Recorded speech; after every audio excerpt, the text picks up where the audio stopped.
Hey guys! Bom, hoje temos uma super surpresa para vocês. Eu estava esperando o dia que a gente poderia anunciar e hoje chegou. Vocês já escutaram falar sobre o Cambly? É uma das melhores ferramentas online para aprendizado de inglês. E olha que legal, você pode ter uma aula a qualquer momento, de qualquer lugar e sem hora marcada. Por exemplo, você tem aqueles 15 minutinhos livres entre um compromisso e outro? Entra no aplicativo e tem uma aula de 15 minutos. Precisa treinar para alguma apresentação e você só tem 20 minutinhos? Vá lá no Cambly e treina para essa apresentação. É incrível!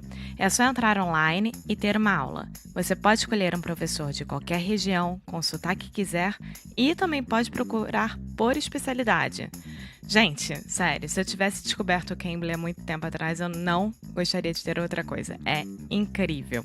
Então é só baixar o aplicativo Cambly, usar o cupom Inglês no Cru para ganhar uma aula totalmente de graça.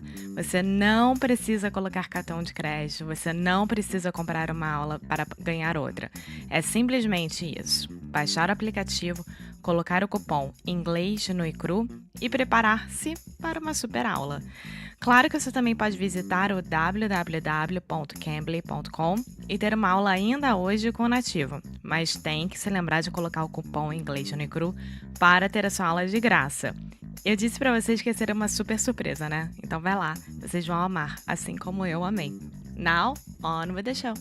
Seriously, guys, if you don't take a free class today, when you finish this podcast, do it. Do it. Cambly. Inglês no cru. Oi, fala aí, pessoal. Bom dia. Você está escutando o Inglês no Cru Rádio. I am your host, Foster Hodge. This is your daily dose of English.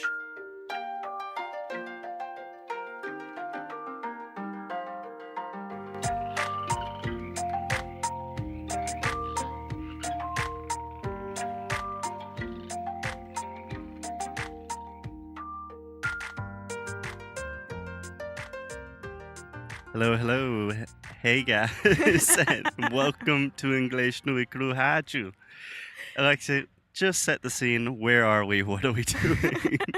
Why does it sound a little different We today? are in the middle of Alondroal, is a city next to our house, and in front of a castle that there is a church inside. And they are announcing that we are here. I'm just kidding. We are Yes. in the main plaza. They are ringing the bells. For whom the bell tolls is Inglês no cru.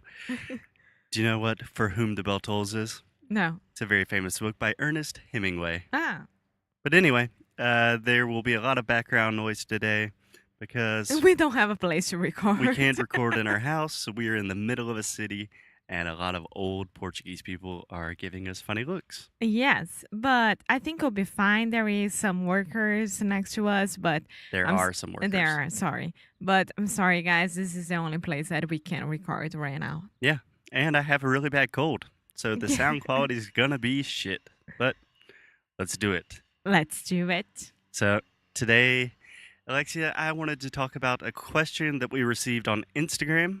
I don't remember who asked it, but they asked something along the lines of como memorizar os phrasal verbs. Yeah.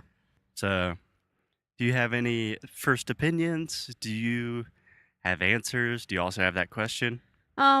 I never memorized it, but it became natural for me. Sometimes I use phrasal verbs that I don't even know that they are phrasal verbs, you know? Yes, I think that is the best way to do it. So, what I always say is 98% of Americans do not know what phrasal verbs are.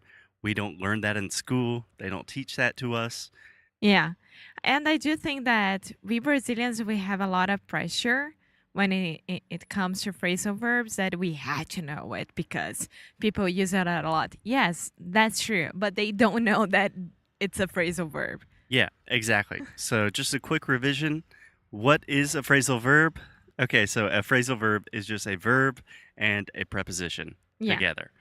So, normally, the tricky thing, the difficult thing about phrasal verbs are they don't directly translate, right? Like if you say get on or something like that, you have a verb and a preposition, but if you translate like get, like pegar, em, não faz sentido, right? Right. So, let's think about how to memorize phrasal verbs. I think first we just have to talk about memory in general. So, most linguistic teachers, people involved in language, say that it takes about 6 to 10 times to really commit something to memory. That's a lot, right? Yes.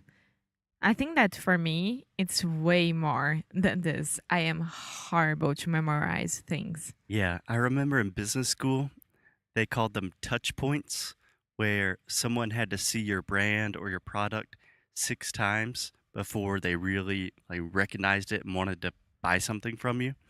And that was a study from like the 1980s. And apparently nowadays it's like 38 times Wow. Because because we have a lot of information. information overload.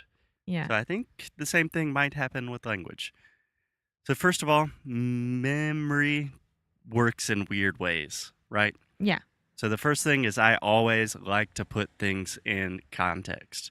If you just sit down and study flashcards, for me personally, that does not work. But that's what we were talking about in the last episode. No, last one. I don't remember. But when something happens to you Hmm. that you're wrong or you need to be corrected, is when you're going to remember forever and not. Right, right.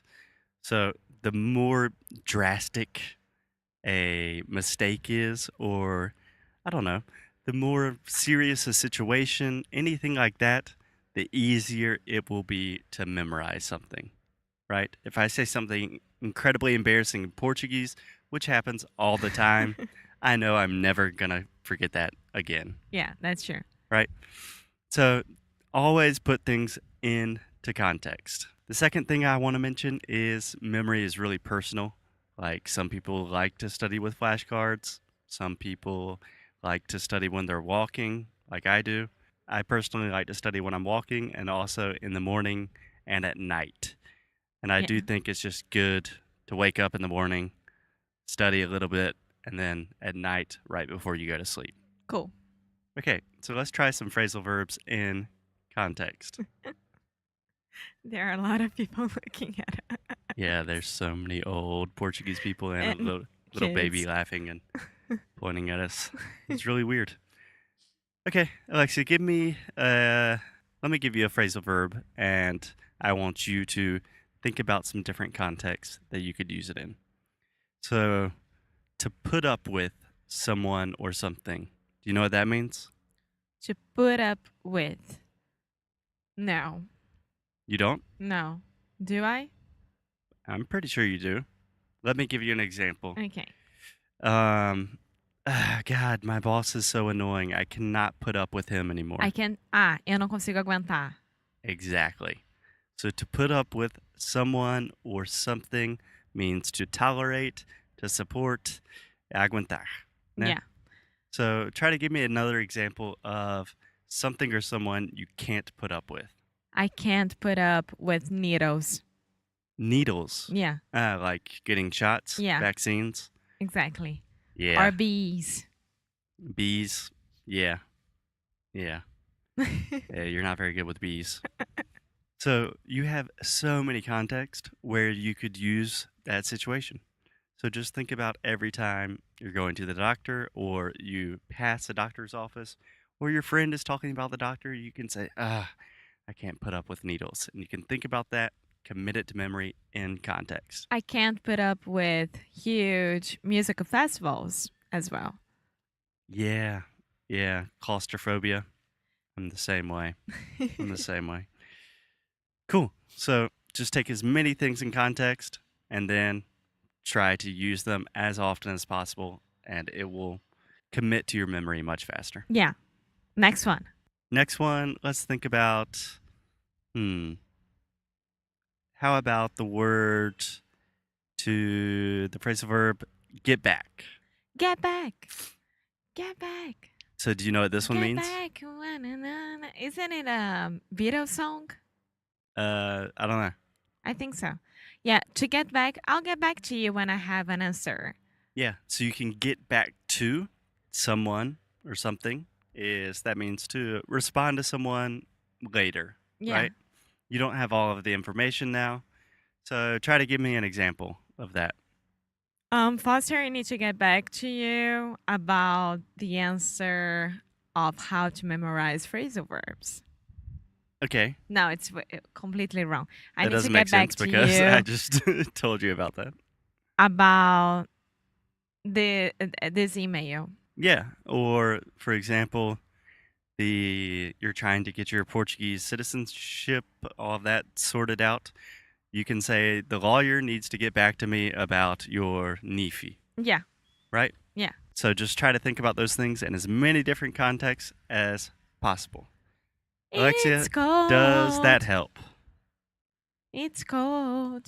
Do you think this was a good exercise to help you memorize phrasal verbs a little bit Yes, of better? course, because I will remember forever that we are recording in the main plaza of the small town in Portugal. Yeah, yeah. I'm trying to think of a good phrasal verb to describe the situation, but honestly, it's really windy. I'm sick, and there's so many old people staring at us. I hope they don't speak English. Guys, we will talk to you tomorrow. Bye. Bye bye. Hey guys, if you are still listening to the show, first, congratulations. That means that you are serious about improving your English. And if you're really serious and dedicated about your English, then you need to check out our completely new version of Sound School. It is a totally personalized pronunciation and speaking course that we have literally been working on for years. We are opening up the course on September 12th, and there are only 50 spots available because we work with everyone personally. If you like this show, Sound School will be perfect for you. É exatamente isso que o Foster falou. Vamos abrir as inscrições para o nosso curso Sound School no dia 12 de setembro e é para quem quer levar a sério a pronúncia e o speaking. Mas como as vagas são limitadas, tem que correr. A gente trabalha com cada aluno pessoalmente e isso demanda muito da nossa atenção, tempo, dedicação, enfim.